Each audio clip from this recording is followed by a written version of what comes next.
denunciando la falta de atención mundial sobre la creciente crisis humanitaria en Yemen. Ahora Naciones Unidas la está calificando como una de las peores crisis humanitarias en el mundo. 60% de la población yemení no tiene seguridad alimentaria ni acceso seguro al agua potable. Millones están al punto de una hambruna devastadora.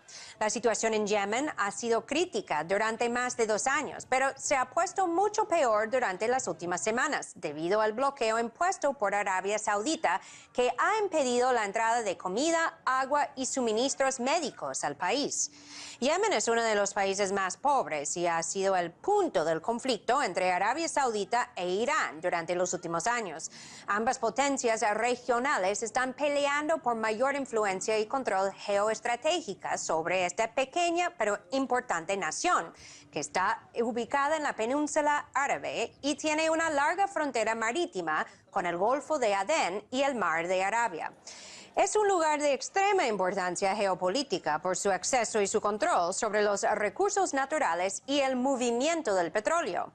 Ahora Arabia Saudita ha bombardeado a Yemen, ha financiado la guerra para mantener control e influencia sobre su gobierno, mientras el país se encuentra en un estado total de inestabilidad. Decenas de miles de yemeníes se han muerto en el conflicto. Muchos más podrían morirse de la hambruna si la comunidad internacional no actúa para frenar la crisis.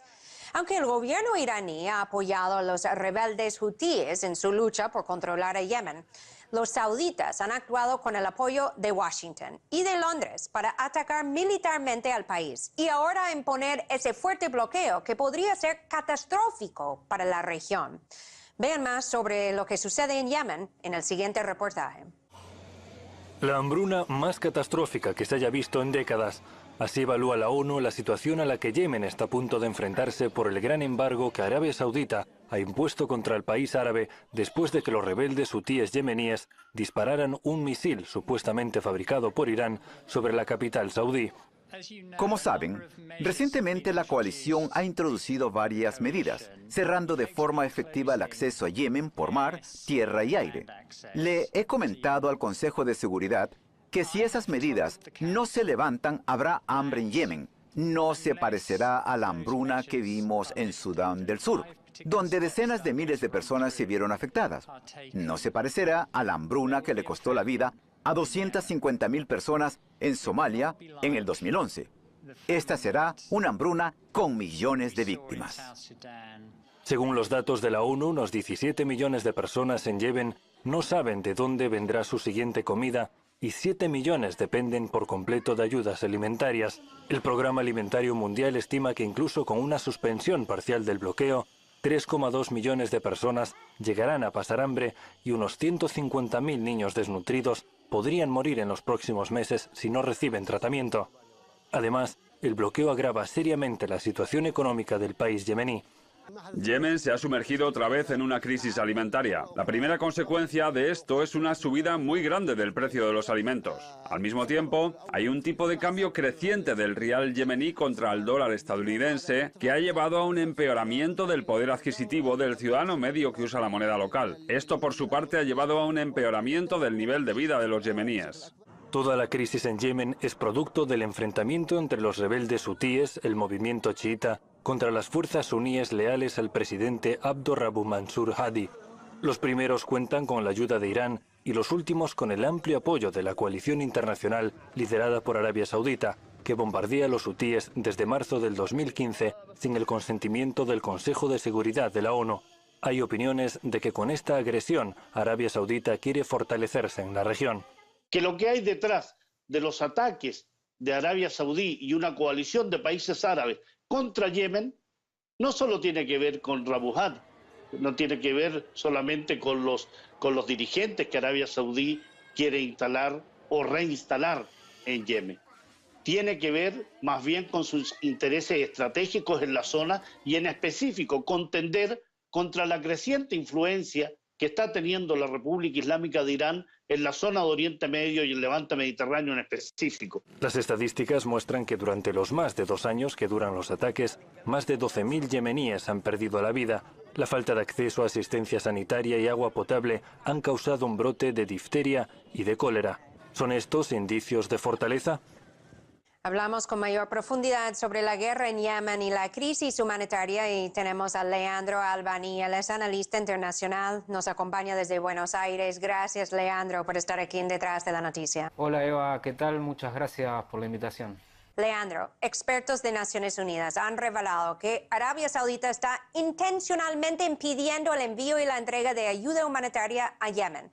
Arabia Saudita entonces está utilizando la hambruna como un arma de guerra contra el pueblo yemení. Sin duda esa es otra arma que utiliza la monarquía saudí contra Yemen porque la situación humanitaria que ha generado esta invasión militar contra ese país es catastrófica y sin duda queda muy claro que Arabia Saudí lleva una política de exterminio sobre el pueblo yemení y esta crisis humanitaria, tanto el hambre que está pasando el pueblo yemení como la epidemia de cólera, es otra forma represiva que tiene la monarquía saudí para castigar a este pueblo.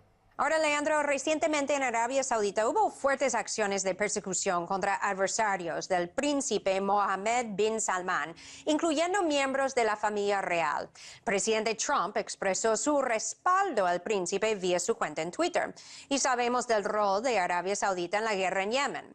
Washington y muchos países del occidente tienen entonces un doble estándar cuando se trata de Arabia Saudita porque no lo denuncian por violar los derechos humanos, también por intervenir en otros países. ¿Eso los hace también responsables por la situación en Yemen? Sin duda, Estados Unidos y sus aliados occidentales mantienen un doble discurso y una doble postura con respecto a Arabia Saudí porque la monarquía saudí ha sido denunciada y sigue siendo denunciada por una cantidad de violaciones a los derechos humanos y Estados Unidos principalmente no hace nada frente a eso. Sin duda, esta invasión militar saudí y de sus aliados con Yemen tiene el visto bueno de Estados Unidos, de la Casa Blanca, y Estados Unidos es un responsable muy grande porque como potencia militar y política del mundo tiene capacidad para detener esta invasión, pero no lo quiere hacer. Leandro, ¿qué más puede hacer la comunidad internacional para frenar esa grave crisis humanitaria en Yemen? Creo que lo principal que tiene que hacer la comunidad internacional es denunciar lo que está realizando Arabia Saudí contra Yemen. Sin duda, tanto los países que integran Naciones Unidas como otros organismos internacionales tienen capacidad para sancionar a Arabia Saudí frente a esta masacre que está cometiendo en Yemen porque lo hacen con otros países, pero vaya casualidad con Arabia Saudí no, y esto tiene que ver mucho con el poderío económico que tiene Arabia Saudí, la influencia de Arabia Saudí en todo el mundo. Bueno, desde este programa siempre hemos dado espacio y atención a esta grave crisis humanitaria en Yemen. Gracias a Leandro Albany por sus comentarios y su análisis con nosotros hoy en el programa. Muy amable. Muchas gracias, Eva. ¿Hasta cuándo el petróleo va a continuar causando la muerte de miles de personas? ¿Hasta cuándo los niños y las niñas sufrirán miserias simplemente por nacer en un país de importancia estratégica para las potencias mundiales? Más de 20 millones de personas están en crisis en Yemen, incluyendo al menos 11 millones de niños. Es hora de dejar la codicia y la sed del poder atrás y actuar con humanismo para salvar a las víctimas de esta guerra criminal. Mientras Estados Unidos denuncia a otros países como Venezuela, particularmente por perseguir y detener a manifestantes antigubernamentales, más de 200 personas que fueron arrestadas durante las protestas anti-Trump en enero ahora están siendo enjuiciados bajo cargos de conspiración y daños a bienes públicos.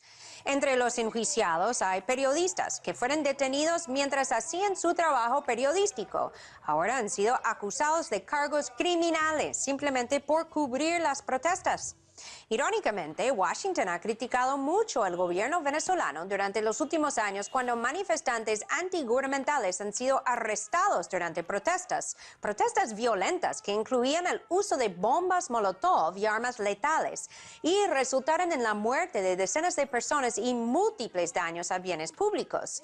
Sin embargo, este juicio de los manifestantes anti-Trump, que no causaron muertos ni llegaron a ese nivel como han sido las protestas en Venezuela, pues este juicio de los manifestantes anti-Trump ha sido silenciado por los medios estadounidenses, que tampoco han salido a la defensa de los periodistas detenidos. ¿Washington tiene la moral para denunciar a otros países por persecución contra los disidentes cuando lo mismo se hace en Estados Unidos?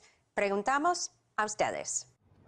Bueno, yo pienso que Estados Unidos es un país libre y aquí debería haber libertad de expresión y cualquier persona debería poder protestar libremente y expresar sus ideas. Hay grupos que protestan en los dos bandos. Tanto entre los liberales como entre los conservadores hay grupos dispuestos a cometer actos de violencia. Sin embargo, no es necesariamente el caso de que hayan sido enjuiciados precisamente esos grupos extremistas. Muchos dicen que los grupos enjuiciados no fueron los responsables de cometer actos de violencia en aquellas protestas. Pienso que eligieron un momento inapropiado para protestar. Era la inauguración de un nuevo presidente, nos guste o no. Él es el nuevo presidente y eso tiene que ser respetado. Yo creo que en la primera enmienda, que la gente tiene derecho a protestar, expresar lo que piensan sobre lo que ocurre en el gobierno, pero también pienso que hay que mantener el orden civil y los que lo infringen deberían comparecer ante los tribunales. Cualquiera que viola la ley debería pagar las consecuencias legales con el derecho al debido proceso. Yo soy abogada y confío plenamente en un Estado de Derecho, pero resulta muy interesante cómo los detenidos políticos en Estados Unidos son enjuiciados en silencio, mientras suenan las alarmas mundiales cuando sucede algo similar en un país como Venezuela.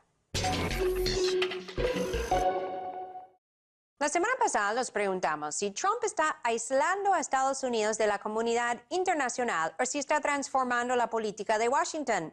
Gracias a todos por sus comentarios. En nuestra página web, Pedro Delgado comenta: creo que Trump está haciendo grandes cambios en su administración que pudieran ser beneficiales para el resto del mundo. Y un comentario de Jorge Romero dice: la administración de Trump está reacomodando su país para dejar de ser el imperio mundial. Bueno, yo difiero mucho de esos comentarios, pero este espacio es para ustedes y los dejamos con otro tema para la consideración de ustedes. ¿Chile se girará hacia la derecha o se mantendrá el status quo? Dame tu opinión, por favor, escríbeme a través. Se aguda la crisis humanitaria en Yemen mientras Arabia Saudita sigue bombardeando y financiando la guerra en Yemen. Decenas de miles de niños se mueren de hambre. Los sauditas han mantenido un bloqueo contra Yemen que ha impedido el ingreso de ayuda humanitaria para el pueblo yemení. La comunidad internacional actuará para frenar el avance de esta catástrofe humana. Washington denuncia a otros países por violaciones de derechos humanos y limitaciones a la libertad de expresión, mientras hace lo mismo en casa. Más de 200 manifestantes anti-Trump que fueron arrestados a principios del año están siendo enjuiciados por protestar contra la toma de posesión del polémico mandatario estadounidense. Doble moral. Chile espera una segunda vuelta electoral el próximo 17 de diciembre. El expresidente multimillonario y candidato derechista Sebastián Piñera enfrentará al candidato oficialista Alejandro Guillén.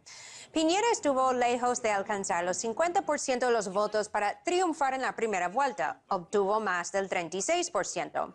Y el oficialista Guillén tampoco llegó cerca, con casi 23% del voto. Pero la gran sorpresa de esta jornada electoral fue la candidata izquierdista del Frente Amplio, Beatriz Sánchez, quien logró más del 20% del voto. Y también en cuarto lugar estuvo el candidato ultraderechista José Antonio Kast, admirador del dictador Augusto Pinochet. Él logró casi 8% del voto, lo cual es preocupante porque significa que una parte importante de la población aún apoya las políticas represivas y extremistas de Pinochet. Ahora, la izquierda tendrá que decidir si apoyará al candidato oficialista para intentar derrotar a Piñera, quien posiblemente recibirá ese respaldo de los otros partidos conservadores.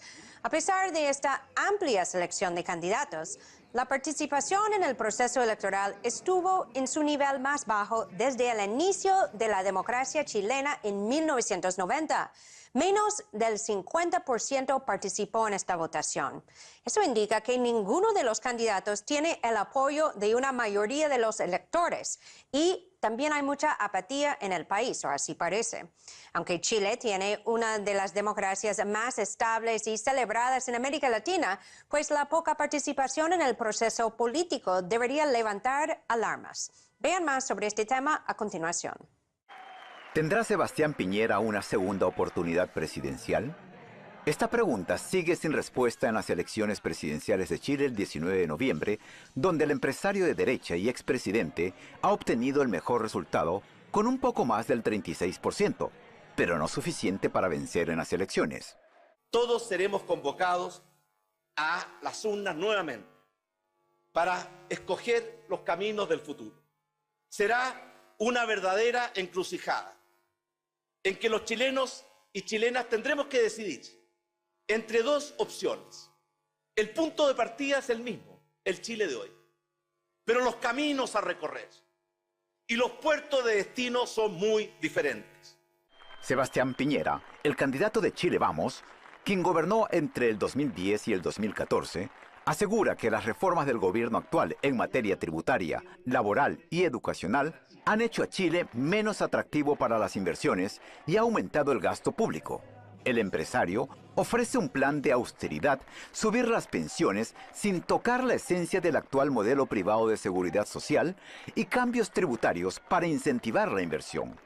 El 17 de diciembre, Chile tendrá que elegir entre este programa y el de la oficialista Nueva Mayoría representada por Alejandro Guillier, quien ganó el segundo resultado con más del 22% en las elecciones.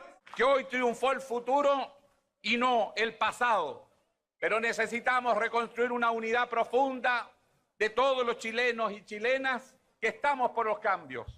Mientras que los resultados de Piñera y Guillier eran predecibles por las encuestas, la gran sorpresa fue la cantidad de votos que obtuvo la candidata de la coalición de izquierda Frente Amplio, Beatriz Sánchez. Contra los pronósticos, que le daban un 8,5% de respaldo, ella ganó un poco más del 20%. Algunos expertos dicen que este resultado podría ser un factor muy importante para los candidatos en la segunda ronda de las elecciones. Le da un poder de negociación a Beatriz Sánchez y a la coalición Frente Amplio que no tenían. Entonces, va a hacer que el candidato Guillier tenga que negociar con ellos, va a hacer que el candidato Guillier mueva su discurso un poco más a la izquierda para tratar de cautivar a estos votos que se fueron por Beatriz Sánchez. Además de Beatriz, en las elecciones han participado otros candidatos de izquierda que han contribuido a que en total los representantes de esta corriente obtuvieran casi 4 millones de votos frente a poco menos de 3 millones que ganaron los derechistas. Pero a pesar de estos resultados, solo la segunda ronda dará la respuesta a la mayor pregunta de las presidenciales chilenas: si habrá un país más que tome un giro a la derecha en la región latinoamericana. Analizamos más sobre ese resultado electoral en Chile, lo que significa para el país y la región. Y tenemos a Mario Amorós con nosotros. Él es doctor en Historia, escritor y periodista especializado en Chile y nos acompaña desde Madrid. Gracias, Mario, por estar aquí en Detrás de la Noticia. Hola, Eva. Es un gusto conversar contigo.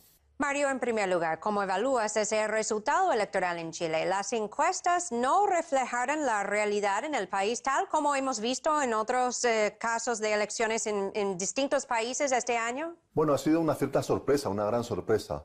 La derecha chilena confiaba en ganar prácticamente la primera vuelta a la elección, bien por obtener más del 50% de los votos, bien por obtener una distancia con el centro-izquierda tan amplia que fuera irremontable. Sin embargo, las encuestas hechas por sectores cercanos a la derecha, cercanos a Sebastián Piñera, se han equivocado de manera estrepitosa. Vaticinaron que mínimo obtendría el candidato de la derecha el 45% de los votos y, sin embargo, este ha obtenido el 36%. Fíjate, Eva, que es curioso cómo casi 30 años después se repite la votación del plebiscito que echó a Pinochet del poder político. La centroizquierda ha obtenido el 55% de los votos y la centroderecha y la derecha el 45%, muy similar al resultado del año 88.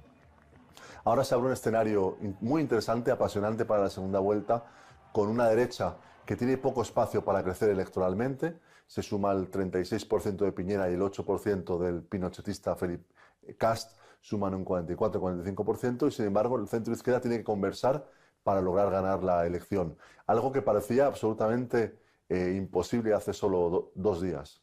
Ahora, Mario, un punto importante es que hubo tan baja participación en este proceso electoral. ¿Por qué? ¿Y crees que hay una apatía entonces generalizada en Chile que contradice esa imagen de su democracia como estable y ejemplar? Bueno, Chile no tiene una democracia estable y ejemplar, ni mucho menos. Lo sabemos, ¿verdad, Eva?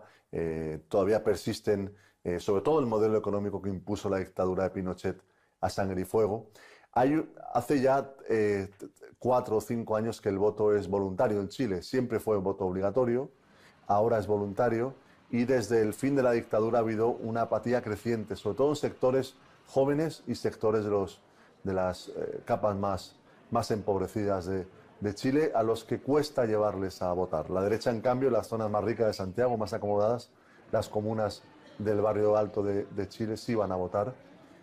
Bueno, y eso explica las dificultades para que medidas sociales, reformas democráticas como las que ha emprendido la presidenta Bachelet, que objetivamente benefician a los sectores medios y populares de Chile, no reciban un apoyo electoral más fuerte del que merecen. Sin embargo, la votación con todo ha sido superior a la de las municipales de hace justo un año, y ahora el desafío es que la gente vaya a votar dentro de 4 semanas para que esas reformas sigan adelante. Por último, Mario, ¿cómo interpretas el casi 8% del voto que recibió el candidato ultraderechista Kast, quien abiertamente apoya las políticas dictatoriales y represivas de Pinochet? ¿La extrema derecha está creciendo en Chile tanto como está sucediendo a nivel mundial? Así es, Eva, es preocupante, ¿verdad? Es preocupante que un candidato abiertamente pinochetista, que pide la libertad de los violadores de los derechos humanos, de los agentes de la dictadura que están presos, por ejemplo, en el penal de Punta Peuco, haya obtenido una votación que ha sorprendido a la propia derecha chilena, que ha sorprendido a Piñera, que ha tumbado las encuestas. Representa un sector muy reaccionario de Chile, que se opone a la ley del aborto recientemente aprobada, que apoya de manera absoluta el modelo económico en sus términos neoliberal, en sus términos más duros, y que reivindica el papel y la labor de la dictadura que transformó Chile en el sentido neoliberal, ¿verdad? Es un personaje completamente reaccionario que ha tenido una gran votación y que ha apoyado directamente a Sebastián Piñera. Representa una realidad. En Chile el pinochetismo no ha desaparecido, ni mucho menos.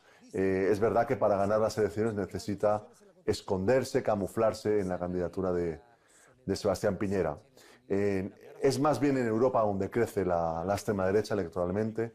Por último, Kast ha sacado el 8%, en Francia, en otros países de Europa está por encima del 20%, pero es preocupante porque si gobernara Sebastián Piñera, porque gana la segunda vuelta, ¿qué peso, qué influencia tendría Kast, este candidato pinochetista, en su futuro gobierno? ¿Habría un giro aún más a la derecha de lo que plantea Sebastián Piñera? Ojalá que esa pregunta no tenga que tener respuesta porque Piñera pierde la segunda vuelta. Bueno, estaremos muy pendientes de esa segunda vuelta electoral en diciembre. Gracias a Mario Amorós por acompañarnos hoy en Detrás de la Noticia. Bueno, Eva, un gusto haber conversado contigo y un saludo para las personas que nos oyen y nos ven. Y sin la participación del pueblo en el proceso político electoral, la democracia no existe. Tal vez se haya resaltado a Chile como un país estable justamente porque el pueblo estaba excluido del proceso político, tal como fue la Venezuela antes de Hugo Chávez. Cuando el pueblo haga que su voz se escuche, es cuando comienza el verdadero